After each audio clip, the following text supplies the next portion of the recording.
La dernière mine sur le secteur a arrêté son activité en 2004, mais ça n'a pas pour autant fermé le chapitre de l'exploitation sur le territoire. La Française de l'énergie, une entreprise basée à Pompierre, a pour projet depuis de longues années d'extraire le gaz de couche de charbon, plus connu sous le nom de grisou.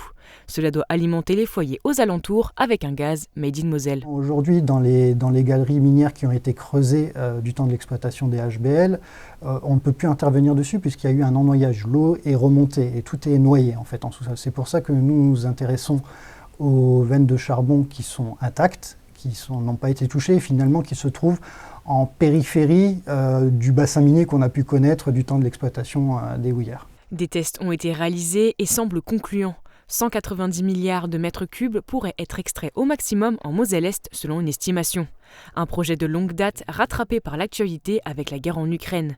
La France dépend entre 25 et 50% du gaz russe. Ce gaz mosellan permettrait d'être plus écologique. Là encore, une étude indépendante par un institut allemand de l'université de Heidelberg a prouvé que l'empreinte carbone de ce gaz lorrain est 10 fois moindre que du gaz importé de Russie notamment. Donc il y a un intérêt environnemental, il y a un intérêt économique pour la région. Ce gaz lorrain peut contribuer pour partie à l'indépendance énergétique du pays.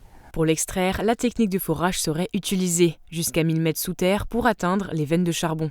Et c'est avec cette installation que remonte le gaz. Alors juste derrière moi, c'est la tête de puits du puits de la Chambre. La Chambre, c'est le dernier puits qui a été foré par la Française de l'énergie dans le cadre de la phase de recherche et d'exploration. C'était en 2017. La Française de l'énergie a demandé à l'État d'obtenir les parcelles pour concrétiser l'extraction.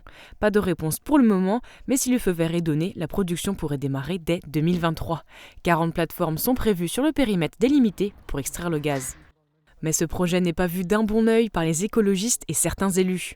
De nombreuses manifestations ont déjà eu lieu et une tribune a été publiée sur France Info en novembre dernier demandant au gouvernement l'arrêt de ce projet. Je cite « Nous refusons le développement d'un projet gazier qui ne peut être que nuisible pour l'environnement et la santé de nos concitoyens. Les tests réalisés ont par exemple exclu la pollution de l'eau malgré la traversée des nappes phréatiques et cette technique de forage ne nécessite pas une fracturation hydraulique. »